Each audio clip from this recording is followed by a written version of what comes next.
ಆತ್ಮೀಯರೇ ನಮಸ್ಕಾರ. ಶೈಕ್ಷಣಿಕ ಮನೋವಿಜ್ಞಾನ ವಿಷಯಕ್ಕೆ ಸಂಬಂಧಿಸಿದ 3ನೇ ಅಧ್ಯಾಯ ಕಲಿಕೆಯ ಕುರಿತು ನಾವು ಅಭ್ಯಾಸ ಮಾಡ್ತಾ ಇದ್ದೀವಿ. ಕಳೆದ ಅವಧಿಯಲ್ಲಿ ನಾವು ಪೌಲೋರವರ ಸಾಂಪ್ರದಾಯಿಕ ಅನುಬಂಧನ ಕಲಿಕಾ ಸಿದ್ಧಾಂತವನ್ನ ಅಭ್ಯಾಸ ಮಾಡಿದ್ದೀವಿ. ಇವತ್ತಿನ ಅವಧಿಯಲ್ಲಿ ನಾವು ಬಿ.ಎಫ್. ಸ್ಕಿನ್ನರ್ ಅವರ ಕ್ರಿಯಾಜನ್ಯ ಅನುಬಂಧನ ಕಲಿಕೆಯ ಕುರಿತು ಅಭ್ಯಾಸ ಮಾಡೋಣ. ಈ ಒಂದು ಸಿದ್ಧಾಂತವನ್ನ ಪ್ರತಿಪಾದಿಸಿದಂತ ಬಿ.ಎಫ್. ಸ್ಕಿನ್ನರ್ ಅವರು ಏನದಾರಲ್ಲ, ಅವರು ಮೂಲತಃ ಅಮೆರಿಕ ದೇಶದ ಪ್ರಸಿದ್ಧ ಮನೋವಿಜ್ಞಾನಿಯಾಗಿದ್ರು. ಅದರ ಜೊತೆಗೇನೆ ಅವರು ಹಾರ್ವರ್ಡ್ ಯೂನಿವರ್ಸಿಟಿಯಲ್ಲಿ ಪ್ರಾಧ್ಯಾಪಕರಾಗಿಯೂ ಕೂಡ ಸೇವೆ ಸಲ್ಲಿಸ್ತಿದ್ರು. ಸೊ ಇವರ ಸಿದ್ಧಾಂತವನ್ನ ಬೇರೆ ಬೇರೆ ಹೆಸರಿನಿಂದಲೂ ಕೂಡ ಕರೀತಾರ. ಆ ಹೆಸರುಗಳು ತಮಗೆ ಗೊತ್ತಿರಲಿ. ಪರೀಕ್ಷೆಯಲ್ಲಿ ಬೇರೆ ಬೇರೆ ಹೆಸರಿನಿಂದ ಕರೆದಾಗ್ಲೂ ಕೂಡ ತಮಗೆ ಇದೇ ಸಿದ್ಧಾಂತ ಅಂತ ಹೇಳಿ ಗೊತ್ತಿರಬೇಕು. ಸೊ ಕ್ರಿಯಾಜನ್ಯ ಅನುಬಂಧನ ಕಲಿಕೆಯನ್ನ ಕ್ರಿಯಾ ಪ್ರಸೂತ ಕಲಿಕಾ ಸಿದ್ಧಾಂತ ಅಂತ ಹೇಳಿ ಕರೀತಾರೆ, ಅಥವಾ ಪುನರ್ಬಲನ ಸಿದ್ಧಾಂತ ಅಂತ ಹೇಳಿ ಕರೀತಾರೆ, ಅಥವಾ ಪುಷ್ಟೀಕರಣ ಸಿದ್ಧಾಂತ ಅಂತ ಕೂಡ ಕರೀತಾರ. ಈ ಹೆಸರದಾಗಿಂದ ಯಾವುದೋ ಹೆಸರು ಅಲ್ಲಿ ಎಕ್ಸಾಮ್ದಾಗ ಕೇಳಲಿ, ಅದೆಲ್ಲಾನು ಕೂಡ ಸ್ಕಿನ್ನರ್ ಅವರಿಗೆ ಸಂಬಂಧಿಸಿದ ಅನ್ನೋದು ತಮಗೆ ಗೊತ್ತಿರಬೇಕು. ಸೊ ಈ ಸ್ಕಿನ್ನರ್ ಅವರ ಕ್ರಿಯಾಜನ್ಯ ಅನುಬಂಧನ ಕಲಿಕೆ ಏನದಲ್ಲ, ಇದರ ಮೂಲ ತತ್ವ ಏನದ ಅನ್ನೋದನ್ನ ಇವಾಗ ನಾವು ನೋಡ್ಕೊಳ್ಳೋಣ. ಜೀವಿಯು ಮಾಡುವ ಸಹಜ ಕ್ರಿಯೆಗೆ ಸೂಕ್ತವಾದ ಪುಷ್ಟೀಕರಣ ನೀಡಿದರೆ ಆ ಕಲಿಕೆ ಶಾಶ್ವತವಾಗ್ತದ ಅನ್ನೋದು ಈ ಒಂದು ಸಿದ್ಧಾಂತದ ಏನಾಗಿದೆ ಹೇಳ್ರಿ, ಮೂಲ ತತ್ವ ಆಗಿದೆ. ಹಂಗಂದ್ರೆ ಏನು ಅನ್ನೋದು ತಿಳ್ಕೊಳ್ಬೇಕಾದ್ರ ಪೌಲೋರ್ ಅವರು ತಮ್ಮ ಸಿದ್ಧಾಂತದಾಗ ಏನ್ ಮಾಡಿದ್ರಂದ್ರೆ, ಅವರು ಸಹಜ ಉದ್ದೀಪನಕ್ಕೆ ಸಹಜ ಪ್ರತಿಕ್ರಿಯೆ ಬರೋದನ್ನ ನೋಡಿದ್ರು, ಸ್ಟಿಮ್ಯುಲಸ್ಗೆ ರೆಸ್ಪಾನ್ಸ್ ಬರೋದನ್ನ ನೋಡಿದ್ರು. ಅದನ್ನ ಅವ್ರು ಎದಕ್ ಕನ್ವರ್ಟ್ ಮಾಡಿದ್ರು ಅಂದ್ರೆ CS ಗೆ CR ಬರೋ ಹಂಗ್ ಮಾಡಿದ್ರು. ಹಂಗಂದ್ರೆ ಏನು ಅಂತಂದ್ರೆ, ಅನುಬಂಧಿತ ಉದ್ದೀಪಕಕ್ಕೆ ಅನುಬಂಧಿತ ಪ್ರತಿಕ್ರಿಯೆ ಬರೋ ಹಂಗ ಅವರು ಅದನ್ನ ಕನ್ವರ್ಟ್ ಮಾಡಿದ್ರು. ಸೊ ಇಲ್ಲಿ ಆ ರೀತಿ ಇಲ್ಲ, ಇಲ್ಲಿ ಸ್ಟಿಮ್ಯುಲಸ್ ಇಲ್ಲ. ಇಲ್ಲಿ ಮೊದಲು ಏನದ ಅಂದ್ರ, ಮೊದಲು ಜೀವಿ ಸಹಜ ಕ್ರಿಯೆಯನ್ನು ಮಾಡಬೇಕು, ಅದು ಕೆಲಸವನ್ನ ಮಾಡಬೇಕು. ಕೆಲಸ ಮಾಡಿದಾಗ ಸೂಕ್ತವಾದ ಪುಷ್ಟೀಕರಣ ನೀಡೋದ್ರ ಮೂಲಕ ಆ ಕಲಿತಂತ ಕಲಿಕೆಯನ್ನ ಶಾಶ್ವತಗೊಳಿಸಲಾಗ್ತದ. ಇದ ಈ ಕ್ರಿಯಾಜನ್ಯ ಅನುಬಂಧನ ಕಲಿಕೆಯ ಮೂಲ ತತ್ವ ಅಂತಂದಂಗೆ. ಓಕೆ, ಸೊ ಇದಕ್ಕೊಂದು ಸಣ್ಣ ಎಕ್ಸಾಂಪಲ್ ಅನ್ನು ನೋಡೋಣ. ಎಕ್ಸಾಂಪಲ್ ಏನಂತಂದ್ರ, ಮನಿ ಒಳಗ ಮಗು ಯಾರು ಹೇಳ್ದನ ಅದು ಹೋಮ್ವರ್ಕ್ ಮಾಡ್ತಂತ ತಿಳ್ಕೊಡ್ರಿ. ಅವಾಗ ಅವ್ರ ತಾಯಿ ಆದವ್ರ ಒಂದು ಚಾಕ್ಲೇಟ್ ಕೊಟ್ರ ಅಂತ ತಿಳ್ಕೊಡ್ರಿ. ಅವಾಗ ಮಗು ಏನ್ ಮಾಡ್ತಂದ್ರ ಪ್ರತಿದಿನ ತಪ್ಪದ ಹೋಮ್ವರ್ಕ್ ಮಾಡೋದನ್ನ ಕಲಿತದ. ಯಾಕೆ ಕಲಿತದ ಅಂದ್ರ ಅದಕ್ಕೆ ಪುನರ್ಬಲನ ಕೊಟ್ಟಿದ್ದಾರೆ, ಚಾಕ್ಲೇಟ್ ಕೊಟ್ಟಿದ್ದಾರೆ. ಸೊ ಚಾಕ್ಲೇಟ್ ಆಸೆ ಸಲುವಾಗಿ ಅದು ಪ್ರತಿದಿನ ಅಭ್ಯಾಸ ಮಾಡೋದನ್ನ ಕಲಿತದೆ. ಸೊ ಈ ಒಂದು ಎಕ್ಸಾಂಪಲ್ ಅದಲ್ಲ, ಇದೇ ಎಕ್ಸಾಂಪಲ್ ಥಿಯರಿ ಮ್ಯಾಗ ಈ ಸಿದ್ಧಾಂತ ನಿಂತದ. ಓಕೆ, ಸೊ ಇನ್ನು ಮುಂದುವರೆದು ಈ ಸಿದ್ಧಾಂತದ ಕುರಿತು ನಾವು ಮುಖ್ಯವಾಗಿ ಯಾವ ಅಂಶಗಳನ್ನ ತಿಳ್ಕೊಳ್ಳೋದದ ಅಂದ್ರೆ, ಒಂದೇದು ಸ್ಕಿನ್ನರ್ ಅವರ ಪ್ರಯೋಗವನ್ನ ನಾವು ಅರ್ಥ ಮಾಡ್ಕೊಳ್ಳೋದದ. ಸ್ಕಿನ್ನರ್ ಅವರು ಎರಡು ಪ್ರಾಣಿಗಳ ಮೇಲೆ ಇಲ್ಲಿ ಪ್ರಯೋಗವನ್ನು ಮಾಡಿದ್ರು. ಒಂದು ಪಾರಿವಾಳ ಪಕ್ಷಿ, ಆಮೇಲೆ ಇನ್ನೊಂದು ಇಲಿಯ ಮೇಲೆ ಪ್ರಯೋಗಗಳನ್ನ ಕೈಗೊಂಡಿದ್ರು. ನಾವು ಇವತ್ತ ಪಾರಿವಾಳದ ಮೇಲೆ ಏನ್ ಮಾಡಿದಾರಲ್ಲ, ಎರಡೂ ಪ್ರಯೋಗಗಳು ಸೇಮ್ ಅದಾವ. ಪಾರಿವಾಳದ ಮೇಲೆ ಏನ್ ಪ್ರಯೋಗ ಮಾಡಿದ್ರಲ್ಲ ಅದನ್ನ ನಾವು ಇವತ್ತು ತಿಳಿದುಕೊಳ್ಳೋದದ ಮೊದಲನೇ ಹಂತದಾಗ. ಆಮೇಲೆ ಎರಡನೇ ಹಂತದಾಗ ಪುನರ್ಬಲನದ ಕುರಿತು ನಾವು ತಿಳ್ಕೊಳ್ಳೋದದ. ಅಂದ್ರೆ ಪುನರ್ಬಲನ ವಿಧಗಳು ಮತ್ತು ವಿಧಾನಗಳು ಇವೆರಡನ್ನು ತಿಳ್ಕೊಳ್ಳೋದದ. ಆಮೇಲೆ ಮೂರನೇ ಹಂತದಾಗ ಶೈಕ್ಷಣಿಕ ನಿಹಿತಾರ್ಥಗಳನ್ನ ಅಭ್ಯಾಸ ಮಾಡೋದದ. ಆಮೇಲೆ ಕೊನೆಯಲ್ಲಿ ಈ ಸಿದ್ಧಾಂತಕ್ಕೆ ಸಂಬಂಧಿಸಿದಂತ 10 MCQs ಅನ್ನ ನಾವು ನೋಡೋದದ. ಓಕೆ, ಸೊ ಇಲ್ಲಿ ಒಂದ್ ಸಣ್ಣ ಎಕ್ಸಾಂಪಲ್ ಅದ, ಇದ ಪುನರ್ಬಲನಕ್ಕೆ ಸಂಬಂಧಿಸಿದಂತ ನೋಡ್ರಿ. ಡಾಗ್ ಟ್ರೈನಿಂಗ್ ಕ್ಯಾಂಪ್ಗಳಲ್ಲಿ ನಾಯಿ ಸರಿಯಾಗಿ ಕೂತಾಗ ಟ್ರೈನರ್ ಏನ್ ಮಾಡ್ತಂದ್ರ ಅದಕ್ಕೊಂದು ಬಿಸ್ಕಿಟ್ ಅವನ್ನ ನೀಡ್ತಾನ. ಸೊ ನಾಯಿ ಏನ್ ಮಾಡ್ತದಂದ್ರೆ ಯಾವಾಗ್ಲೂ ಸರಿಯಾಗಿ ಕೊಡೋದನ್ನ ಕಲ್ತದೆ. ಯಾವಾಗ ಅದಕ್ಕೆ ಬಿಸ್ಕಿಟ್ ಬೇಕನ್ನಿಸ್ತದಲ್ಲ, ಅದು ಅವಾಗ ಹೋಗಿ ಆ ಪೊಸಿಷನ್ ದಾಗ ಕೊಡ್ತದೆ. ಅಂದ್ರೆ ನಾಯಿ ಗೊತ್ತಾಗ್ಬಿಟ್ಟದ ಈ ಪೊಸಿಷನ್ ದಾಗ ಕೂತ್ರೆ ನನಗೆ ಬಿಸ್ಕಿಟ್ ಕೊಡ್ತಾರ ಅನ್ನೋದು. ಸೊ ಇದಕ್ಕೊಂದು ಸಣ್ಣ ಎಕ್ಸಾಂಪಲ್ ಅದ. ಇನ್ನ ಮುಂದುವರೆದು ಈ ಒಂದು ಸಿದ್ಧಾಂತಕ್ಕೆ ಸಂಬಂಧಿಸಿದಂತ 4 ಪ್ರಮುಖ ಪರಿಕಲ್ಪನೆಗಳದಾವ. ಆ ಪರಿಕಲ್ಪನೆಗಳ ಅರ್ಥವನ್ನ ಮೊದಲು ನೋಡೋಣ. ಒಂದೇದು ಯಾವ್ದತ್ತಂದ್ರೆ ಆಪರೇಟ್ ಕಂಡೀಷನಿಂಗ್ ಅಂತ, ಕ್ರಿಯಾಜನ್ಯ ಅನುಬಂಧನ. ಹಿಂಗಂದ್ರೆ ಏನ್ ತಿಳ್ಕೊಳ್ಬೇಕು, ಜೀವಿಯು ತಾನಾಗಿಯೇ ಮಾಡುವ ಕ್ರಿಯೆ ಮತ್ತು ಅದರ ಪರಿಣಾಮಗಳ ನಡುವಿನ ಸಂಬಂಧ ಏನದಲ್ಲ, ಅದಕ್ಕೆ ಕ್ರಿಯಾಜನ್ಯ ಅನುಬಂಧನ ಅಂತಾರ. ಹಿಂಗಂದ್ರೆ ಏನ್ ಅನ್ನೋದು ಮುಂದೆ ಗೊತ್ತಾಗ್ತದೆ ನಿಮಗೆ. ಓಕೆ, ಇದಿಷ್ಟೇ ಗೊತ್ತಿರಲಿ. ಜೀವಿಯು ತಾನಾಗಿಯೇ ಮಾಡುವ ಕ್ರಿಯೆ ಮತ್ತು ಅದರ ಪರಿಣಾಮಗಳ ನಡುವಿನ ಸಂಬಂಧಕ್ಕೆ ನಾವು ಕ್ರಿಯಾಜನ್ಯ ಅನುಬಂಧನ ಅಂತ ಹೇಳಿ ಕರಿತೀವಿ. ಇನ್ನು ಎರಡನೇ ಕಾನ್ಸೆಪ್ಟ್ ಯಾವ್ದತ್ತಂದ್ರ ರಿಎನ್ಫೋರ್ಸ್ಮೆಂಟ್, ಪುನರ್ಬಲನ ಅಥವಾ ಪುಷ್ಟೀಕರಣ ಅಂತ ಹೇಳಿ ಕರಿತೀವಿ. ಒಂದು ವರ್ತನೆಯನ್ನು ಹೆಚ್ಚಿಸುವ ಅಥವಾ ಕಡಿಮೆ ಮಾಡುವ ಪ್ರಕ್ರಿಯೆ ಏನದಲ್ಲ, ಅದಕ್ಕೆ ನಾವು ಪುನರ್ಬಲನ ಅಥವಾ ಪುಷ್ಟೀಕರಣ ಅಂತೇವೆ. ಅಂದ್ರ ಪಾಸಿಟಿವ್ ಪುನರ್ಬಲನ ಕೊಡ್ತಕ್ಕೆ ಅದು ಹೆಚ್ಚಿಗೆ ಆಗ್ತದೆ, ಮತ್ತೆ ನೆಗೆಟಿವ್ ಪುನರ್ಬಲನ ಕೊಟ್ರೆ ಅದು ಕಡಿಮೆ ಆಗ್ತದೆ, ಕ್ರಿಯೆ ಕಡಿಮೆ ಆಗ್ತದೆ. ಇನ್ನು ಮೂರನೇದು ಯಾವ್ದತ್ತಂದ್ರೆ ಶೇಪಿಂಗ್ ಆಫ್ ಬಿಹೇವಿಯರ್, ವರ್ತನೆಯನ್ನು ರೂಪಿಸುವಿಕೆಂದಂಗೆ. ಹಂತ ಹಂತವಾಗಿ ಪ್ರಾಣಿ ಅಥವಾ ಮಗುವಿನ ವರ್ತನೆಯನ್ನು ಇಚ್ಛಿತ ಗುರಿಯತ್ತ ತರುವುದತ್ತ. ನಮಗ್ ಹೆಂಗ್ ಬೇಕಲ್ಲ ಹಂಗ ಆ ವರ್ತನೆಯನ್ನ ರೂಪಿಸುವ ಕೆಲಸ ನಮ್ದೇ ಇರ್ತದ, ಪ್ರಯೋಗಕಾರಂದೇ ಇರ್ತದ ಅಂತಂದಂಗೆ. ಓಕೆ, ಸೊ ಇನ್ನು ನಾಲ್ಕನೇದು ಮತ್ತು ಕೊನೆಯದು ಯಾವ್ದತ್ತಂದ್ರ ಸ್ಪಾಂಟೇನಿಯಸ್ ರಿಕವರಿ, ಸಹಜ ಸುಧಾರಣೆ ಅಂತಂದಂಗೆ. ಮರೆತು ಹೋದ ವರ್ತನೆ ದಿಢೀರನೆ ಮತ್ತೆ ಕಾಣಿಸಿಕೊಳ್ಳುವಂತೆ ಮಾಡೋದೇನದಲ್ಲ, ಅದಕ್ಕೆ ಸ್ಪಾಂಟೇನಿಯಸ್ ರಿಕವರಿ ಅಂತ ಹೇಳಿ ಕರೀತಾರೆ. ಓಕೆ, ಸೊ ಇಲ್ಲಿ ಮಗುವಿಗೆ ಅಕ್ಷರ ತಿದ್ದಲು ಇಲ್ಲಿ ಏನ್ ಮಾಡ್ತೀವಿ ಅಂದ್ರ ಮಗುವಿಗೆ ಅಕ್ಷರ ತಿದ್ದಲು ಕಲಿಸುವಾಗ ಅಂದ್ರ ಆರಂಭದಾಗ ಅಕ್ಷರಗಳನ್ನ ಬರೀಲಿಕ್ಕೆ ಏನ್ ಹೇಳ್ತಿರ್ತೀವಲ್ಲ ಆ ಸಂದರ್ಭದಾಗ ಕೇವಲ ಗೀಚಿದ್ರೂ ಕೂಡ ನೀವ ಶಬಾಷ್ ಅಂತ ಅನ್ಬೇಕು. ಆವಾಗ ಆ ಮಗು ಏನ್ ಮಾಡ್ತದ ಹೇಳ್ರಿ, ಮತ್ತಷ್ಟ ದುಂಡಾಗಿ ಬರ್ಲಿಕ್ಕೆ ಪ್ರಯತ್ನ ಮಾಡ್ತದ. ನೀವು ಅದು ಬರ್ದು ಕೂಡ್ಲ ತೋರ್ಸಕ್ ಬಂದಿರ್ತದ ಇದೇನು ಬರ್ದಿ ಅಂತ ಹೇಳಿ ಸ್ಟಾರ್ಟಿಂಗ್ ಅನ್ನಂಗಿಲ್ಲ. ಹಾ ಬರ್ದಿ, ಚೆನ್ನಾಗಿ ಬರ್ದಿ, ಒಂದ್ ಚೂರ್ ಗುಂಡಾಗ್ಬೇಕು, ಇಷ್ಟ ಆದ್ರೆ ಮುಗೀತು ಅಂತ ಹೇಳಿದ್ರ ಮಗು ಮತ್ತ ಪ್ರಯತ್ನ ಮಾಡಿ ನಮಗ್ ಏನ್ ಬೇಕಲ್ಲ ಆ ಒಂದು ಇಚ್ಛಿತ ವರ್ತನೆಯನ್ನು ತೋರ್ಲಿಕ್ಕೆ ಆ ಮಗು ಕಲಿತದ ಅಂತಂದಂಗೆ. ಓಕೆ, ಇನ್ ನೆಕ್ಸ್ಟ್ ನೋಡ್ರಿ, ಸ್ಕಿನ್ನರ್ ಅವರ ಪ್ರಯೋಗದ ವ್ಯವಸ್ಥೆಯನ್ನ ಯಾವ ರೀತಿ ಮಾಡ್ಕೊಂಡಿದ್ರು ಅನ್ನೋದು. ಅವರು ತಮ್ಮ ಪ್ರಯೋಗಕ್ಕಾಗಿ ಒಂದು ಪೆಟ್ಟಿಗೆಯನ್ನ ತಯಾರು ಮಾಡಿದ್ರು. ಆ ಪೆಟ್ಟಿಗೆಗೆ ಸ್ಕಿನ್ನರ್ ಪೆಟ್ಟಿಗೆ ಅಂತ ಹೇಳಿ ಕರೀಲಾಗ್ತಿತ್ತು. ಈಗ ಥಾಂಡೈಕ್ ಅವರು ತಯಾರು ಮಾಡಿದಂತ ಪೆಟ್ಟಿಗೆಗೆ ಏನ್ ಕರ್ತಿದ್ವು ಹೇಳ್ರಿ, ಪಜಲ್ ಬಾಕ್ಸ್, ಸಮಸ್ಯಾ ಪೆಟ್ಟಿಗೆ ಅಂತ ಹೇಳಿ ಕರ್ತಿದ್ವು. ಬಟ್ ಸ್ಕಿನ್ನರ್ ಅವರು ತಮ್ಮದೇ ಹೆಸರಿನಿಂದ ಆ ಪೆಟ್ಟಿಗೆಯನ್ನು ಕರೆದಾರ, ಸ್ಕಿನ್ನರ್ ಪೆಟ್ಟಿಗೆ ಅಂತ ಹೇಳಿ ಕರೀಲಾಗ್ತಿತ್ತು. ಈ ಪೆಟ್ಟಿಗೆ ವ್ಯವಸ್ಥೆ ಹೆಂಗಿತ್ತಂದ್ರ ಇದರಲ್ಲಿ ಹಸಿದ ಪಾರಿವಾಳವನ್ನ ಒಳಗಡೆ ಬಿಡ್ಲಾಗಿತ್ತು. ಮತ್ ಒಂದ್ ಕಡೆಗೆ ಗ್ರೀನ್ ಬಟನ್ ಅದ, ಇನ್ನೊಂದ್ ಕಡೆ ರೆಡ್ ಬಟನ್ ಅದ. ಯಾವಾಗ ಈ ಪಾರಿವಾಳ ಗ್ರೀನ್ ಬಟನ್ ವನ್ನ ಕುಟುಕ್ತದಲ್ಲ ಅವಾಗ ಅದಕ್ಕ ಆಹಾರ ಸಿಗುವಂತ ವ್ಯವಸ್ಥೆ ಮಾಡ್ಲಾಗಿತ್ತು. ಮತ್ತೆ ಯಾವಾಗ ಕೆಂಪು ಬಟನ್ ಅನ್ನ ಕುಟುಕ್ತದಲ್ಲ ಅವಾಗ ಅದಕ್ಕ ಮೈಲ್ಡ್ ಕರೆಂಟ್ ಶಾಕ್ ಹೊಡೆಯುವಂತ ವ್ಯವಸ್ಥೆ ಮಾಡಿದ್ರು. ಸೊ ಪಾರಿವಾಳದ ವರ್ತನೆ ಏನದಲ್ಲ ಆ ಇಚ್ಛಿತ ವರ್ತನೆಯನ್ನು ತರಲಿಕ್ಕೆ ಕೇವಲ 3 ನಿಮಿಷ ಸಾಕಂತ ಹೇಳಿ BF ಸ್ಕಿನ್ನರ್ ಅವ್ರು ಹೇಳ್ತಾರ. ಸೊ ಇಲ್ಲಿ ಪಾರಿವಾಳ ಏನ್ ಮಾಡ್ತದ, ಹಸಿದ ಕೂಡಲೇ ಅತ್ತ ಎಲ್ಲಾ ಕಡೆಗೆ ಕುಟ್ಕಾಕ್ ಸ್ಟಾರ್ಟ್ ಮಾಡ್ತದ. ಹಂಗ ಅದ ಅಕಸ್ಮಾತ್ ಆಗಿ ಏನ್ ಮಾಡ್ತದ, ಹಸಿರು ಬಿಲ್ಲೆಯನ್ನು ಕುಟುಕ್ತದ. ಕುಟುಕಿದ ಕೂಡಲೇ ಇಮಿಡಿಯೇಟ್ ಅದಕ್ಕೆ ಏನಾಗ್ರಿ, ಧಾನ್ಯಗಳು ಸಿಗ್ತಾವ, ಆಹಾರ ಸಿಗ್ತದ. ಸೊ ಹಸಿರು ಬಿಲ್ಲೆ ಕುಟುಕಿದ ನಂತರ ಅದಕ್ಕ ಏನೈತೆ ಹೇಳ್ರಿ, ಆಹಾರ ಸಿಕ್ತು. ಈ ಆಹಾರ ಸಿಗುವ ವ್ಯವಸ್ಥೆ ಆದ ಕೂಡಲೇ ಅದು ಇಮಿಡಿಯೇಟ್ ಏನ್ ಮಾಡ್ತಂದ್ರ ಆ ವರ್ತನೆಯನ್ನ ಮತ್ತೆ ಕಲಿತು. ಅಂದ್ರೆ ಮತ್ತೆ ಆಹಾರ ಬೇಕಾದಾಗ ಅದನ್ನ ಕುಟ್ಕೋದನ್ನ ಕಲಿತು ಬಿಡ್ತದ. ಮತ್ ಹಂಗ ಅದ ಹಸಿರು ಬಿಲ್ಲೆನ ಅಷ್ಟೇ ಕುಟುಕ್ಲಿಲ್ಲ, ಅದ್ರ ಜೊತೆಗೆ ಅದ ಏನ್ ಮಾಡ್ತಂದ್ರ ರೆಡ್ ಬಟನ್ ಅನ್ನು ಕೂಡ ಒಂದ್ಸಲ ಅದ ಟಚ್ ಮಾಡ್ತು. ಅವಾಗ ಅದಕ್ಕೆ ಏನಾಯ್ತಂದ್ರ ವಿದ್ಯುತ್ ಶಾಕ್ ಬಿಡ್ತು. ಆ ವ್ಯವಸ್ಥೆದಾಗ ಮೈಲ್ಡ್ ಶಾಕ್ ಕೊಡುವಂತ ವ್ಯವಸ್ಥೆನೇ ಇತ್ತು. ಸೊ ಆ ಒಂದು ಶಾಕ್ ಹೊಡೆದ ಕೂಡಲೇ ಇಮಿಡಿಯೇಟ್ ಅದು ತನ್ನ ವರ್ತನೆಯನ್ನು ಬದಲಾಯಿಸ್ಕೊಂತು.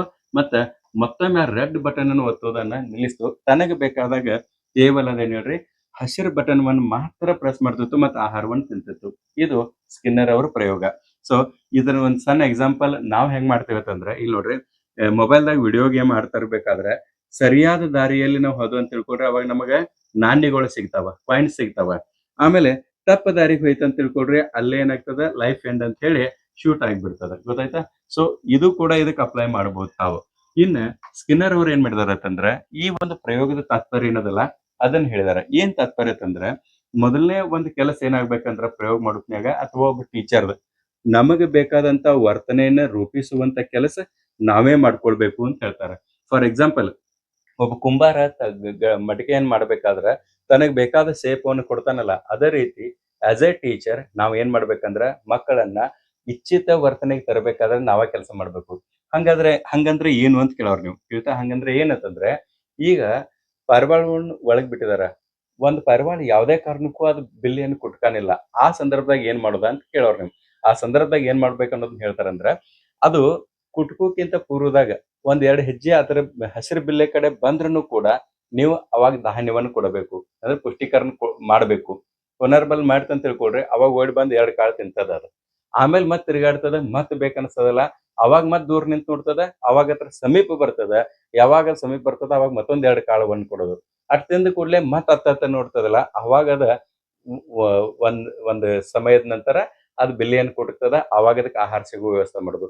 ಹಿಂಗ ನಮ್ಮ ದಾರಿಗೆ ಬರ್ಬೇಕಾದ್ರ ನಾವು ಪುಷ್ಟೀಕರಣ ಕೊಡೋದ್ರ ಮೂಲಕನ ನಾವ ಆ ವರ್ತನೆಯನ್ನು ರೂಪಿಸಬೇಕು ಅಂತಂದಂಗ. ಇನ್ನು ಎರಡನೇದು ಪುನರ್ಬಲನ ಅಂತಂದಂಗ. ಪುನರ್ಬಲನವನ್ನ ಯಾವಾಗ್ಲೂ ಕೂಡ ನೀವು ನಿರಂತರವಾಗಿ ಕೊಡ್ತಾನೆ ಇರಬೇಕು. ಆ ಪುನರ್ಬಲನ ನಿಲ್ಲಿಸ್ತಂತ ತಿಳ್ಕೊಡ್ರಿ ಅಲ್ಲಿ ಕಲಿಕೆ ಸ್ಥಗಿತಗೊಳ್ತದ. ಅದಕ್ಕೆ ಪುನರ್ಬಲನ ನಿಲ್ಲಿಸಬಾರ್ದು ಅಂತಂದಂಗ. ಅಂದ್ರೆ ಕ್ಲಾಸ್ದಾಗ ಈಗ ಒಮ್ಮೆ ನೀವು ಕ್ವಶನ್ ಕೇಳಿದಾಗ ಒಬ್ಬ ವಿದ್ಯಾರ್ಥಿ ಉತ್ತರ ಹೇಳಿದ ಕೂಡಲೇ ಒಂದೇ ಸಲ ಗುಡ್, ವೆರಿ ಗುಡ್ ಅಂತ ಹೇಳ್ತಾರೆ. ಆಮೇಲೆ ಆ ಆಶಯದಿಂದ ಮತ್ತು ಸರ್ ನಂಗೆ ಗುಡ್, ವೆರಿ ಗುಡ್ ಅಂತಾರ ಅಂತ ತಿಳ್ಕೊಂಡ ಮತ್ತೊಂದು ಪ್ರಶ್ನೆ ಕೇಳಿದಾಗೂ ಕೂಡ ಅತಿ ಹುರುಪಿನಿಂದ ಉತ್ತರ ಕೊಡ್ತಾನೆ. ಅವಾಗ ಅವ್ನು ನೋಡ್ದಾನೆ ಮತ್ ನೀವು ಬೇರೆ ಕಡೆ ನೋಡ್ರಿ ಅಂತ ತಿಳ್ಕೊಳ್ರಿ, ಅವಾಗ ಅವ್ನ ಮನುಷ್ಯನಾಗ ಏನಾಗ್ತದೆ ಹೇಳ್ರಿ, ಈ ಕಲಿಕೆ ಬದಲು ಇಂಟ್ರೆಸ್ಟ್ ಕಡಿಮೆ ಆಗ್ತದೆ. ಇವ್ರು ನಂಗೆ ಪುನರ್ಬಲನ ಕೊಡ್ಲಿಲ್ಲ, ಮುಂದಿನ ಸಲ ನೀವು ಪ್ರಶ್ನೆ ಕೇಳಿದಾಗ ಅವ್ನು ಉತ್ತರ ಗೊತ್ತಿದ್ರೂ ಕೂಡ ಉತ್ತರ ಹೇಳುವಂತ ಪ್ರಯತ್ನ ಮಾಡಂಗಿಲ್ಲ. ಅದಕ್ಕೆ ಪುನರ್ಬಲನದ ಪಾತ್ರ ಬಹಳಷ್ಟು ಮುಖ್ಯ ಅದ. ಮೂರನೇದು ಸಹಜ ಸುಧಾರಣೆ, ಸ್ಪಾಂಟೇನಿಯಸ್ ರಿಕವರಿ ಅಂತಂದಂಗ. ಯಾವಾಗ್ಲೂ ಕಲಿಕೆ ಸ್ಥಗಿತಗೊಂಡಾಗ ಅಂದ್ರೆ ಸುಟಿ ಎಲ್ಲ ರಜೆ ದಿನಗಳು ಬಂದು ಅಂತ ತಿಳ್ಕೊಳ್ರಿ, ಸ್ವಲ್ಪ ವಿಷಯಗಳು ಮರ್ತು ಹೋಗಿರ್ತಾವ. ಅವಾಗ ಆ ವಿಷಯಗಳನ್ನ ನೆನಪು ಮಾಡೋ ಸಲುವಾಗಿ ನೀವು ಮೊದಲಿನ ಕ್ರಿಯೆಯನ್ನ ಸ್ವಲ್ಪ ಏನ್ ಮಾಡ್ಬೇಕು ಹೇಳ್ರಿ, ಮೆಮರೈಸ್ ಮಾಡ್ಬೇಕು. ಅವಾಗ ಮತ್ತ ಅವ್ರ ಪುನರ್ ನಿಮ್ಮ ಹಾದಿಗೆ ಬರ್ತಾರ. ಗೊತ್ತಾಯ್ತಲ್ಲ, ನೀವು ಕಲಿಸುವಂತ ಪಾಠಗಳಿಗೆ ಅವರು ಬಂದ್ಬಿಡ್ತಾರ. ಸೊ ಇಲ್ಲಿ ಏನಾಗ್ಬೇಕು, ಮೊದಲು ಆಕ್ಷನ್ ಆಗ್ತದ, ಕ್ರಿಯೆ ಆಗ್ತದೆ, ಕ್ರಿಯೆಗೆ ತಕ್ಕ ಪುಷ್ಟೀಕರಣ ಸಿಗ್ತದೆ. ರೆಸ್ಪಾನ್ಸ್, ಪರಿಣಾಮ ಅಂತಂದ್ರೆ ಪುಷ್ಟೀಕರಣ ಕೊಡೋದು. ಪುಷ್ಟೀಕರಣ ಸಿಕ್ಕ ನಂತರ ಆ ವರ್ತನೆ ಮುಂದಿನ ಒಂದು ಕಲಿಕೆಗೆ ಸಹಾಯ ಆಗ್ತದ ಅಂತಂದು ಹೇಳ್ತಾ, ಪರಿಣಾಮದಿಂದ ಮುಂದಿನ ಕಲಿಕೆ ಅದು ಸಹಾಯ ಆಗ್ತದ ನಂಗೆ. ಇದನ್ನ ಅವ್ರೇನ್ ಹೇಳ್ತಾರೋ, ಹಸಿರು ಬೆಲೆ ಧಾನ್ಯ ಸಿಗ್ತದ, ಧಾನ್ಯ ಸಿಕ್ಕ ನಂತರ ಆ ವರ್ತನೆ ಪುನರಾವರ್ತನೆ ಆಗ್ತದ. ಸೂಕ್ತ ಪುಷ್ಟೀಕರಣವು ಕಲಿಕೆಯನ್ನ ಶಾಶ್ವತಗೊಳಿಸ್ತದ. ಇದು ಇಂಪಾರ್ಟೆಂಟ್. ಸೂಕ್ತ ಪುಷ್ಟೀಕರಣ ಕಲಿಕೆಯನ್ನ ಶಾಶ್ವತಗೊಳಿಸ್ತದ. ಇನ್ ಕೇಸ್ ವರ್ತನೆ ನಾಶ ಹೆಂಗಾಗ್ತದಂದ್ರ, ಕೆಂಪು ಬೆಲೆ ಕುಟುಕ್ತದ, ವಿದ್ಯುತ್ ಶಾಕ್ ಬಿಡ್ತದ, ಇದು ವರ್ತನೆಯನ್ನ ನಿಲ್ಲಿಸ್ತದ, ಆ ಕೆಟ್ಟ ವರ್ತನೆ ಮಾಡೋದನ್ನ ನಿಲ್ಲಿಸ್ತದ. ಶಿಕ್ಷೆ ಅಥವಾ ದುರ್ಬಲಗೊಳಿಸುವಿಕೆಯಿಂದ ಕಲಿಕೆಯನ್ನು ನಾಶಪಡಿಸಬಹುದು ಅಂತ ತಿಳ್ಕೊಂಡು ಹೇಳಾಗ್ತದ. ಓಕೆ, ಇನ್ನು ಮುಂದುವರೆದ್ ನೋಡ್ರಿ, ಪುನರ್ಬಲನದ ವಿಧಗಳು. ಈ ಪುನರ್ಬಲನ ಏನ್ ಕೊಡ್ತೀವಲ್ಲ, ಅದು ಮುಖ್ಯವಾಗಿ 2 ಪ್ರಕಾರದ. ಒಂದು ಧನಾತ್ಮಕ ಪುನರ್ಬಲನ ಮತ್ತು ಇನ್ನೊಂದು ಋಣಾತ್ಮಕ ಪುನರ್ಬಲನ ಅಂತೇಳಿ 2 ವಿಧಗಳದಾವ. ಧನಾತ್ಮಕ ಪುನರ್ಬಲನ ಅಂತಂದ್ರ ಇದು ಕ್ರಿಯಾಬದ್ಧ ವರ್ತನೆಯನ್ನು ಹೆಚ್ಚಿಸ್ತದ. ಧನಾತ್ಮಕ ಪುನರ್ಬಲನ ಯಾವಾಗ್ಲೂ ಕ್ರಿಯಾತ್ಮಕ ವರ್ತನೆ, ಅವ್ನ್ ಕೆಲಸ ಮಾಡೋದನ್ನು ಮತ್ತಷ್ಟು ಹೆಚ್ಚಿಸ್ತದ, ಕ್ವಾಲಿಟಿ ಹೆಚ್ಚು ಮಾಡ್ತದ. ಉದಾಹರಣೆಗೆ ಏನಂತಂದ್ರ, ಯಾವಾಗ್ಲೂ ಮಕ್ಕಳ ಕ್ಲಾಸ್ನಾಗ ಆನ್ಸರ್ ಎಲ್ಲ ಕೊಟ್ಟಾಗ ನೀವ ಅವಂಗ ಜಾನ್ ಅಂತ ಅನ್ಬೇಕು, ಗುಡ್ ಅಂತ ಅನ್ಬೇಕು, ಬಹುಮಾನಗಳನ್ನ ಕೊಡ್ಬೇಕು. ಶಬ್ದ ರೂಪದಾಗ ಬಹುಮಾನ ಇರ್ಲಿ, ಆಮೇಲೆ ಹೊಗಳಿಕೆ ಇರ್ಲಿ, ಆಮೇಲೆ ನಿನ್ನ ಉತ್ತರ ಸರಿಯಾಗ್ಯದ ಅನ್ಲಿ. ನೀವು ಏನೇ ಇಂಥ ಪಾಸಿಟಿವ್ ವರ್ಡ್ಸ್ ಯೂಸ್ ಮಾಡ್ರಿ, ಅವಾಗ ಅದೇನಾಗ್ತದೆ ಹೇಳ್ರಿ, ಕ್ರಿಯಾಬದ್ಧ ವರ್ತನೆ ಮತ್ತೆ ಹೆಚ್ಚಿಗೆ ಮಾಡ್ಬೇಕು ಅಂತ ಅವ್ ಮಕ್ಕಳಲ್ಲಿ ಅನಿಸ್ತದ. ಇನ್ ಕೇಸ್ ನೀವು ಋಣಾತ್ಮಕ ಪುನರ್ಬಲನವನ್ನು ಯೂಸ್ ಮಾಡ್ರಿ ಅಂತ ತಿಳ್ಕೊಳ್ಳಿ, ಯೂಸ್ ಮಾಡ್ರಿ, ಅನಪೇಕ್ಷಿತ ವರ್ತನೆಯನ್ನು ಕಡಿಮೆಗೊಳಿಸ್ತದ ಋಣಾತ್ಮಕ ಪುನರ್ಬಲನ. ಇದು ಕೂಡ ಪುನರ್ಬಲನ, ಬಟ್ ನೆಗೆಟಿವ್ ಅದ. ಹೆಂಗಂದ್ರ ಅನಪೇಕ್ಷಿತ ವರ್ತನೆಯನ್ನು ಕಡಿಮೆಗೊಳಿಸ್ತದ. ಉದಾಹರಣೆಗೆ ಶಿಕ್ಷೆ, ಆಮೇಲೆ ತೆಗಳುವಿಕೆ ಮತ್ತು ಅವಮಾನ ಮತ್ತು ದಡ್ ಅನ್ನೋದ. ಏನು ದಡ್ ಇದ್ರು ನೀನು ಹಿಂಗಲ್ಲ ಅನ್ನೋದು. ಇವು ಎಲ್ಲಾನು ಕೂಡ ಸ್ಕಿನ್ನರ್ ಅವರು ಬಹಳ ಹಿಂದ್ಗಡೆ ಈ ಸಿದ್ಧಾಂತವನ್ನು ಮಂಡಿಸಿದ್ದಾರೆ. ಈಗ ಹೊಸ ಶಿಕ್ಷಣ ನೀತಿ ಪ್ರಕಾರ ಇವು ಯಾವು ಕೂಡ ನಾವು ಮಾಡ್ಲಿಕ್ಕೆ ಬರಂಗಿಲ್ಲ. ಸೊ ಹಂಗ ಇದ್ದಾಗೂ ಕೂಡ ಮಕ್ಕಳನ್ನ ಯಾವ ರೀತಿ ಹಾದಿಗೆ ತರೋದು ಅನ್ನೋದು ಮುಂದೆ ಬರ್ತದ, ಆಯ್ತಾ. ಸೊ ಇಲ್ಲಿ ಉದಾಹರಣೆಗೆ ಇದಕ್ಕೆ ಅನಪೇಕ್ಷಿತ ವರ್ತನೆ ಕಡಿಮೆ ಹೆಂಗೊಳಿಸೋದಂದ್ರೆ, ಎಕ್ಸಾಮ್ದಾಗ ಫೇಲ್ ಆಗಿದೆ ಅಂತ ತಿಳ್ಕೊಡ್ರಿ, ಅವಾಗ ಮನ್ಯಾಗ ಆಟೋಮೆಟಿಕ್ಲಿ ಏನ್ ಮಾಡ್ತಾರೋ, ಟಿವಿ ನೋಡೋದನ್ನ ಕಟ್ ಮಾಡಿ ಬಿಡ್ತಾರ. ಇದರಿಂದ ಅವ್ ಮತ್ತೆ ಏನ್ ಮಾಡ್ತಾ, ಅಭ್ಯಾಸ ಮಾಡ್ಲಿಕ್ಕೆ ಶುರು ಮಾಡ್ತಾ ತಾನೆ. ಮತ್ತೆ ಇದಕ್ಕ ಬಹುಮಾನಗಳು ಕೊಡೋದಂಗ ಹೇಳ್ರಿ, ಪರೀಕ್ಷೆಯಲ್ಲಿ ಪಾಸ್ ಆದ್ರೆ ಅಂತ ತಿಳ್ಕೊಡ್ರಿ, ಅವಾಗ ಒಂದ್ ಸೈಕಲ್ ಕೊಡಿಸೋದು. ಅವಾಗ ಮಕ್ಕಳು ಮತ್ತೆ ಹುರುಪಾಗ್ತಾವ. ಸೈಕಲ್ ಕೊಡಿಸ್ತಾರೆ, ಇನ್ನಷ್ಟು ಅಭ್ಯಾಸ ಮಾಡ್ಬೇಕು, ಮತ್ತೆ ಏನಾರ ಬಹುಮಾನ ತಗೊಳ್ಬೇಕು ಅಂತ ತಿಳ್ಕೊಂಡು ಯೋಚನೆ ಮಾಡ್ತಾರೆ. ಸೊ ಈ 2 ರೀತಿಯಾದ ಪುನರ್ಬಲನಗಳು ಇರ್ತಾವ. ಇನ್ ಮುಂದುವರೆದ ಈ ಪುನರ್ಬಲನಗಳನ್ನ ಯಾವ ಸಂದರ್ಭದಲ್ಲಿ ಬಳಸಬೇಕು ಅನ್ನೋದು ವಿಧಾನಗಳಿದಾವ. ಸೊ ಬಹುಮಾನವನ್ನ ಯಾವ ಸಮಯದಲ್ಲಿ ಮತ್ತು ಎಷ್ಟು ಬಾರಿ ಕೊಡಬೇಕು ಎಂಬುದನ್ನ ಈ 4 ವಿಧಾನಗಳ ನಮಗೆ ವಿವರಿಸ್ತವ. ಒಂದೇದೇನಂತಂದ್ರ ನಿರಂತರ ಪುನರ್ಬಲನ ಅಂತಂದಂಗೆ, ಕಂಟಿನ್ಯೂಸ್ ನೀವು ಪುನರ್ಬಲನಗಳನ್ನ ಕೊಡಬೇಕು ಅಂತಂದಂಗೆ. ಪ್ರತಿ ಬಾರಿ ಸರಿಯಾದ ಕ್ರಿಯೆಗೆ, ಅಂದ್ರೆ ತಪ್ಪು ಮಾಡಿದ್ರ ಅಂತಲ್ಲ, ಸರಿ ಉತ್ತರಗಳನ್ನ ಎಷ್ಟು ಕೊಡ್ತಾರಲ್ಲ ಮಕ್ಕಳು, ಬೇರೆ ಬೇರೆ ಮಕ್ಕಳು, ಅದಕ್ಕೆ ನೀವು ಸರಿಯಾದ ಪ್ರತಿಕ್ರಿಯೆಗೆ ನೀವು ಏನ್ ಮಾಡ್ಬೇಕು ಹೇಳ್ರಿ, ಬಹುಮಾನವನ್ನು ಕೊಡಬೇಕು ಅನ್ನಂಗೆ, ನಿರಂತರ ಪುನರ್ಬಲನವನ್ನ ಕೊಡಬೇಕು ಅನ್ನಂಗೆ. 2ನೇದು ಸ್ಥಿರವಾದ ಮಧ್ಯಂತರ ತಂದಂಗೆ, ನಿರ್ದಿಷ್ಟ ಸಮಯದ ನಂತರ ಮಾತ್ರ ಬಹುಮಾನ ತಂದಂಗೆ. ಉದಾಹರಣೆಗೆ 1 ತಿಂಗಳೆಲ್ಲ ಟೀಚ್ ಮಾಡ್ತೀರಿ, ಆಮೇಲೆ ಒಂದು ಎಕ್ಸಾಮ್ ತಗೊಳ್ತೀರಿ ಮಂತ್ ಎಂಡಕ್ಕ, ಆಮೇಲೆ ಅದರ ರಿಸಲ್ಟ್ ಬಂದಾಗ ಏನು ಪರ್ಫಾರ್ಮೆನ್ಸ್ ಮಾಡಿರ್ತಾರಲ್ಲ, ಅದಕ್ಕೆ ಏನ್ ಕರಿಬಹುದು ಹೇಳ್ರಿ, ಸ್ಥಿರವಾದ ಮಧ್ಯಂತರ ಅಂತ ಹೇಳಿ ಕರಿಬಹುದು. ಓಕೆ, ಇನ್ನ 3ನೇದು ಸ್ಥಿರ ಅನುಪಾತ. ಇಲ್ಲೊಂದ್ ಸ್ವಲ್ಪ ಸ್ಪೆಲ್ಲಿಂಗ್ ತಪ್ಪದ, ಕರೆಕ್ಟ್ ಬರ್ಕೊಳ್ಳಿ. ಸ್ಥಿರ ಅನುಪಾತ, ಫಿಕ್ಸ್ಡ್ ರೇಷಿಯೋ, ನಿರ್ದಿಷ್ಟ ಸಂಖ್ಯೆಯ ಕ್ರಿಯೆಗಳ ನಂತರ ಬಹುಮಾನ ಕೊಡುವಂತ ಪದ್ಧತಿ ಇದು. ಅಂದ್ರ 5 ಆಕ್ಟಿವಿಟಿ ಆದ ಕೂಡಲೇ 1 ರಿವಾರ್ಡ್ ಅಂತಂದಂಗೆ, ಗೊತ್ತಾಯ್ತಲ್ಲ. ಸೊ ಇಂಥದ್ದು ನೀವು ಸೆಟ್ ಮಾಡ್ಕೊಳ್ಬಹುದು. ಆಮೇಲೆ ಬದಲಾಗುವ ಉದ್ದೀಪನ, ಅಂದ್ರೆ ಇಲ್ಲಿ ಹೆಂಗಲ್ರಿ, ಬಹುಮಾನಗಳು ಯಾವ ಸಂದರ್ಭದಾಗ ಸಿಗ್ತಾವ ಅನ್ನೋದು ಗೊತ್ತೇ ಇರಂಗಿಲ್ಲ. ಅಂದ್ರೆ ಪುನರ್ಬಲನ ಯಾವಾಗ ಸಿಗ್ತದ ಗೊತ್ತಿರಂಗಿಲ್ಲ. ಈ ಸಮಯ ಫಿಕ್ಸ್ ಇಲ್ಲ, ಮತ್ತೆ ನಿಶ್ಚಿತ ಕ್ರಿಯೆಗೂ ಗೊತ್ತಿಲ್ಲ. ಇದು ಒಂದ್ ರೀತಿ ಸರ್ಪ್ರೈಸ್ ಇರ್ತದ. ಬದಲಾಗುವ ಅಂದ್ರೆ ಸರ್ಪ್ರೈಸ್ ಇರ್ತದ. ಸೊ ಅದ್ ಅಂತ ಪುನರ್ಬಲನ ಕೊಡುವಂತ ಕೌಶಲ್ಯವನ್ನು ಕೂಡ ಟೀಚರ್ ಬಳಸ್ಕೊಳ್ಬೇಕು, ಗೊತ್ತಾಯ್ತಾ. ಸೊ ಈ 4 ರೀತಿಯಾದ ವಿಧಗಳಿದಾವ. ಈ 4 ರೀತಿ ವಿಧಗಳು ತಮಗೆ ಗೊತ್ತಿರ್ಲಿ. ಇನ್ನ ಶೈಕ್ಷಣಿಕ ನಿಹಿತಾರ್ಥಗಳನ್ನ ನೋಡ್ರಿ. ಶೈಕ್ಷಣಿಕ ನಿಹಿತಾರ್ಥಗಳಲ್ಲಿ ಅತಿ ಇಂಪಾರ್ಟೆಂಟ್ ಒಂದೇದು ಯಾವ್ದತ್ತಂದ್ರೆ ಪ್ರೋಗ್ರಾಮ್ಡ್ ಇನ್ಸ್ಟ್ರಕ್ಷನ್ ಅಂತ ಹೇಳಿ, ಕ್ರಮಾನುಗತ ಕಾರ್ಯಸರಣಿ ಬೋಧನಾ ವಿಧಾನ ಅಂತ ಹೇಳಿ ಒಂದು ಹೊಸ ಬೋಧನಾ ಪದ್ಧತಿಯನ್ನ ಇಂಟ್ರೊಡ್ಯೂಸ್ ಮಾಡಿದವ್ರು ಯಾರತ್ತಂದ್ರ BF ಸ್ಕಿನ್ನರ್ ಅವರು. ಸೊ ಇದ್ರಲ್ಲಿ ಅವ್ರು ಏನ್ ಹೇಳ್ತಾರ ಅಂದ್ರೆ, ಕ್ರಮಾನುಗತ ಕಾರ್ಯಸರಣಿ ಬೋಧನಾ ಪದ್ಧತಿ ಅಂತಂದ್ರೆ ಏನ್ ಹೇಳ್ರಿ, ಒಂದು ವಿಷಯ ಅದ. ಸ್ಟೆಪ್ 1ದಾಗ ಏನ್ ಮಾಡ್ಬೇಕಂದ್ರೆ ಒಂದು ಪಾಠ ಅದ. ಆ ಪಾಠದ ಸ್ಮಾಲ್ ಇನ್ಫಾರ್ಮೇಶನ್ ಅನ್ನ ತೆಗೆದುಕೊಳ್ಬೇಕು. ಆ ಸ್ಮಾಲ್ ಇನ್ಫಾರ್ಮೇಶನ್ ತೆಗೆದುಕೊಂಡು ಅದನ್ನಷ್ಟೇ ಟೀಚ್ ಮಾಡಿ ಅದಕ್ಕೆ ಸಂಬಂಧಪಟ್ಟಂತ ಕ್ವಶನ್ಸ್ ಕೇಳಬೇಕು. ಮತ್ತ ವಿದ್ಯಾರ್ಥಿಗಳ ಕಡೆಯಿಂದ ಏನ್ ಆಕ್ಷನ್ ಬರ್ತದ ನೋಡ್ಬೇಕು. ಪ್ರತಿಕ್ರಿಯೆ ಸರಿಯಾಗಿ ಬಂತ ತಿಳ್ಕೊಡ್ರಿ. ಒಂದನೇ ಸ್ಟೆಪ್ ಏನ್ ಹೇಳ್ರಿ, ಸ್ಟೆಪ್ 1 ದಾಗ ಸ್ಮಾಲ್ ಇನ್ಫಾರ್ಮೇಶನ್ ಅಷ್ಟೇ ಹೇಳೋದು. ಆಮೇಲೆ 2ನೇ ಸ್ಟೆಪ್ದಾಗ ಏನ ಕ್ವಶನ್ ಮತ್ತು ಆಕ್ಷನ್ ಪ್ರತಿಕ್ರಿಯೆಯನ್ನು ಬಯಸೋದು. ಮತ್ 3ನೇ ಸ್ಟೆಪ್ದಾಗ ಅವ್ರು ಸರಿಯಾದ ಉತ್ತರವನ್ನು ಕೊಟ್ಟಿದ್ರ ಅಂತ ತಿಳ್ಕೊಡ್ರಿ. ಇಮ್ಮಿಡಿಯೇಟ್ ಅಲ್ಲೇ ನೀವೇನ್ ಮಾಡ್ಬೇಕು, ರಿವಾರ್ಡ್ ಕೊಡ್ಬೇಕು, ಬಹುಮಾನವನ್ನು ಕೊಡ್ಬೇಕು, ಪುನರ್ಬಲವನ್ನು ಕೊಡ್ಬೇಕು. ಆವಾಗ ಏನಾಗ್ತಂದ್ರ ಮುಂದಿನ ಕಲಿಕೆಗೆ ಸ್ಟೆಪ್ 2 ಹೋಗ್ತಾನ. ಇಲ್ಲಿ ಅದ ನೋಡ್ರಿ, ಕ್ರಮಾನುಗತ ಕಾರ್ಯಸರಣಿ ಅಂತಂದ್ರ ಪಾಠವನ್ನ ಸಣ್ಣ ಸಣ್ಣ ಹಂತಗಳಾಗಿ ವಿಂಗಡಿಸಿ ಮಗುವಿಗೆ ತಾನಾಗಿಯೇ ಕಲಿಯಲು ಬಿಡುವುದು ಅಂತಂದ. ಅತಿ ಸಣ್ಣ ಸಣ್ಣ ಭಾಗಗಳನ್ನ ಮಾಡೋದು, ಅದನ್ನ ಅವನಿಗೆ ಕಲೀಲಿಕ್ಕೆ ಅವಕಾಶ ಮಾಡಿಕೊಡೋದು. ಇದು ಸ್ಟೆಪ್ 1 ಹೇಳ್ತದೆ. ಆಮೇಲೆ ಸ್ಟೆಪ್ 2 ಏನ್ ಹೇಳ್ತಂದ್ರ ಸಕ್ರಿಯ ಕಲಿಕಾಕಾರ ಅಂತಂದ್ರೆ ಈ ಸಣ್ಣ ಭಾಗವನ್ನ ಏನ್ ಮಾಡಿರ್ತೀವಲ್ಲ, ಅವಾಗ ಕೆಲವೊಂದಿಷ್ಟು ಇಲ್ಲಿ ಅವನಿಗೆ ಅವಕಾಶವನ್ನು ಕೊಟ್ಟಿರ್ತೇವೆ ನಾವು. ಅವಾಗ ಕಲಿಕೆ ಉಂಟಾಗಲು ವಿದ್ಯಾರ್ಥಿಯು ಏನನ್ನಾದ್ರೂ ಮಾಡಲೇಬೇಕು. ಸೊ ಸುಮ್ಮನೆ ಕುಳಿತ್ರೆ ಕಲಿಕೆ ಆಗುದಿಲ್ಲ. ಅದಕ್ಕೆ ಅವ ಏನಾದ್ರೂ ಕುಟ್ಕೊಂಡು ಕೆಲಸ ಮಾಡ್ತಾನ ಅಂತಂದಂಗೆ. ಕರೆಕ್ಟ್ ಮಾಡಿದಂತ ತಿಳ್ಕೊಳ್ರಿ. ಅವಾಗ ಇಮಿಡಿಯೇಟ್ ಏನ್ ಮಾಡ್ಬೇಕು, ತಕ್ಷಣ ಪುಷ್ಟೀಕರಣ ನೀಡಬೇಕು. ಕಲಿಕೆಯ ತಕ್ಷಣದಲ್ಲೇ ಪುಷ್ಟೀಕರಣ ನೀಡುವುದು ಕಲಿಕೆಯನ್ನು ಬಲಗೊಳಿಸ್ತದೆ ಅಂತಂದಂಗೆ. ಇಮಿಡಿಯೇಟ್ ನಮ್ ಪುನರ್ಬಲ ಸಿಕ್ತಂತ ತಿಳ್ಕೊಂಡ್ರೆ ಅದು ಇನ್ನಷ್ಟು ಸ್ಟ್ರಾಂಗ್ ಮಾಡ್ತದೆ ನಮ್ಮ ಕಲಿಕೆಯನ್ನ ಅಂತಂದಂಗೆ. ಓಕೆ, ಸೊ ಇದು ಮೊದಲನೇ ಒಂದು ಶೈಕ್ಷಣಿಕ ನೇತಾರ್ಥ. ಇನ್ನ ಮುಂದಿನ ನೋಡ್ರಿ, ಇವು ಕೂಡ ಶೈಕ್ಷಣಿಕ ನೇತಾರ್ತದವ. ಇದ್ರಾಗ 2ನೇದು ಒಂದ್ ತಗೊಳ್ರಿ, ಅನಪೇಕ್ಷಿತ ವರ್ತನೆಗಳ ನಿರ್ಮೂಲನೆ ಮಾಡ್ತದ. ಹೆಂಗಂತಂದ್ರ ಕೆಟ್ಟ ವರ್ತನೆಗಳನ್ನು ಪುಷ್ಟೀಕರಿಸದೆ ಇರುವ ಮೂಲಕ ಅಥವಾ ನಿರ್ಲಕ್ಷಿಸುವ ಮೂಲಕ ಅವುಗಳನ್ನು ತೊಡೆದು ಹಾಕಬಹುದು ಅಥವಾ ನಾಶ ಮಾಡಬಹುದು ಅಂತ ಹೇಳ್ತಾರೆ. ಸೊ ಇದೇ ಹೇಳಿದ್ನಲ್ಲ, ಶಿಕ್ಷೆ ಎಲ್ಲ ಕೊಡಕ್ ಈಗ ಅವಕಾಶ ಇಲ್ಲ. ಅದಕ್ಕ ಏನಾದ್ರೂ ಹಂಗ ಅನಪೇಕ್ಷಿತ ವರ್ತನೆ ಕಂಡು ಬಂದು ಅಂತ ತಿಳ್ಕೊಡ್ರಿ ಕ್ಲಾಸ್ನಾಗ, ಅವಾಗ ಇಗ್ನೋರ್ ಮಾಡೋದು. ಆ ಮಗುವನ್ನ ಇಗ್ನೋರ್ ಒಂದ್ ಸ್ವಲ್ಪ ಮಾಡ್ರಿ ಅಂತ ತಿಳ್ಕೊಡ್ರಿ. ಮತ್ತ ಆ ಸಿಚುವೇಶನ್ ಇಗ್ನೋರ್ ಮಾಡ್ರಿ ಅಂತ ತಿಳ್ಕೊಡ್ರಿ.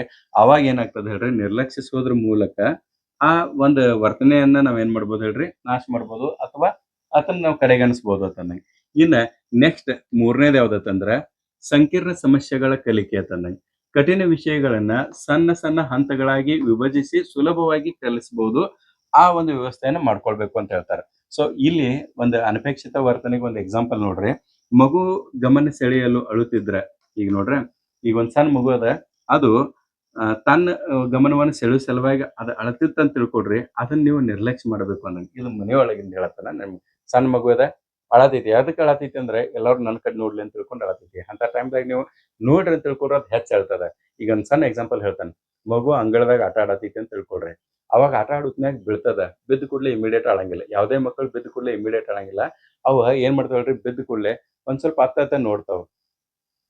ತಮಗೆ ಯಾರಾದ್ರೂ ಕಾಣ್ರಿ ಅಂತ ತಿಳ್ಕೊಡ್ರಿ, ಅಳೋದನ್ನ ಶುರು ಮಾಡ್ತಾವ. ಯಾರೂ ಕಾಣ್ಲಿಲ್ಲ ಅಂತಂದ್ರೆ ತಮ್ಮ ಕೈಯ ಕಾಲೆಲ್ಲ ಸರಿಪಡಿಸ್ಕೊತಾವ.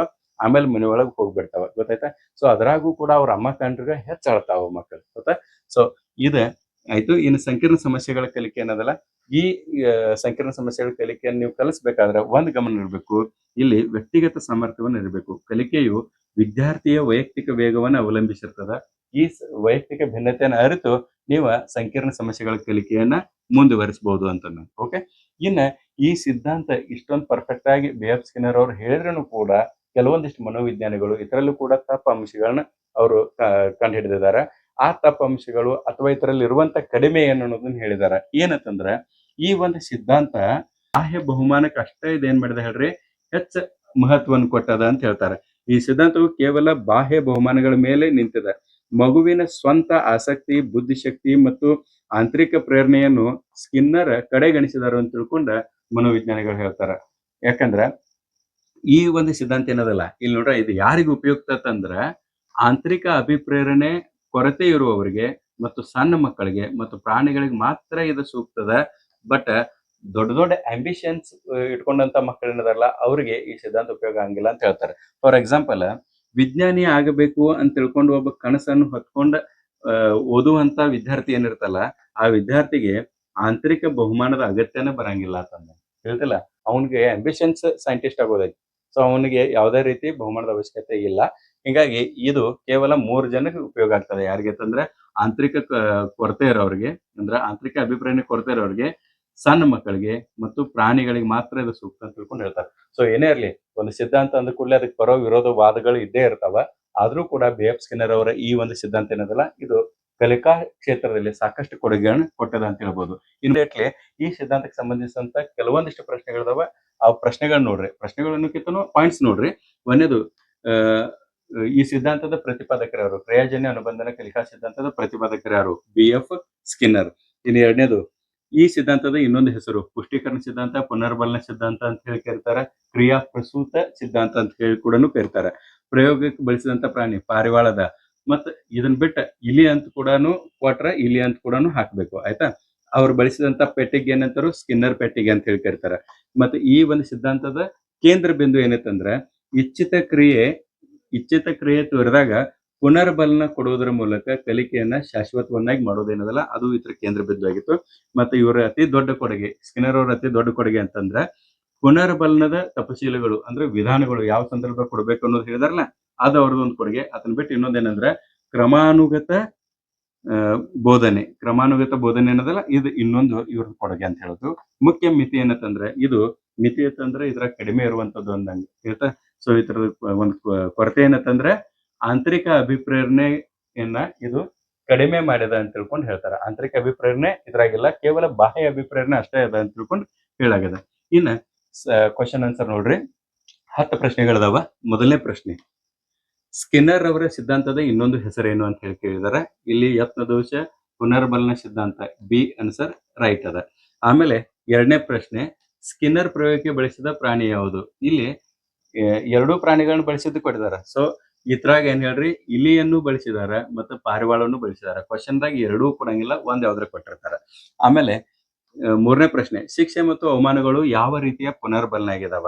ಇವು ಯಾವ ಹೇಳ್ರಿ ಋಣಾತ್ಮಕ ಪುನರ್ಬಲನಗಳಾಗಿದಾವ. B answer. ಮತ್ತು ಕ್ರಮಾನುಗತ ಕಾರ್ಯಸರಣಿ ಬೋಧನಾ ವಿಧಾನ ಯಾರ ಕೊಡುಗೆ ಅಂತ ಕೇಳಿದಾರ? ಇದು ಎ ಉತ್ತರ, ಸ್ಕಿನ್ನರ್ ಅವರ ಕೊಡುಗೆ ಆಗಿದೆ. ಐದನೇದು, ಕ್ರಿಯಾಬದ್ಧ ವರ್ತನೆಯನ್ನು ಹೆಚ್ಚಿಸುವ ಅಂಶ ಯಾವುದು ಅಂತ ಹೇಳಿ ಕೇಳಿದಾರ. ಯಾವ್ದ ಕ್ರಿಯಾಬದ್ಧ ವರ್ತನೆ ಯಾವ್ದು ಹೆಚ್ಚಿಸ್ತದ? ಧನಾತ್ಮಕ ಪುನರ್ಬಲನ ಕೊಡೋದ್ರ ಮೂಲಕ ಅದನ್ನ ಹೆಚ್ಚಿಸಬಹುದು ಅಂದಂಗೆ. ಇನ್ನ ಆರನೇ ಪ್ರಶ್ನೆ ನೋಡ್ರಿ. ಆರನೇ ಪ್ರಶ್ನೆ, ಸ್ಕಿನ್ನರ್ ಅವರ ಸಿದ್ಧಾಂತದಲ್ಲಿ ಯಾವ ಅಂಶವನ್ನು ಕಡೆಗಣಿಸಲಾಗಿದೆ? ಯಾವ್ದು ಹೇಳ್ರಿ? ಆಂತರಿಕ ಅಭಿಪ್ರೇರಣೆಯನ್ನ ಕಡೆಗಣಿಸಲಾಗಿದೆ.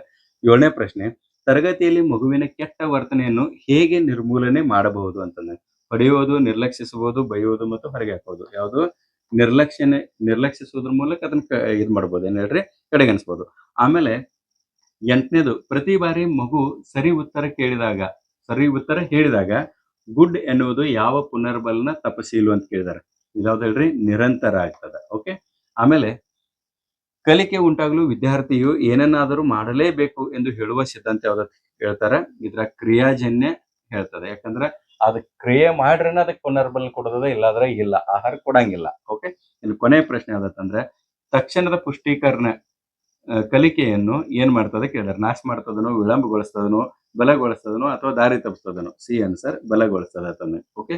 ಸೊ ಇದಿಷ್ಟು ಕ್ರಿಯಾಜನ್ಯ ಅನುಬಂಧನ ಕಲಿಕಾ ಸಿದ್ಧಾಂತದ ಕುರಿತು ಮಾಹಿತಿ ಆಯ್ತು. ಮುಂದಿನ ಒಂದು ಅವಧಿಯಲ್ಲಿ ಮತ್ತೊಂದು ಸಿದ್ಧಾಂತದ ಜೊತೆಗೆ ಮತ್ತೆ ಭೇಟಿಯಾಗೋಣ. ಅಲ್ಲಿವರೆಗೂ ನಮಸ್ಕಾರ.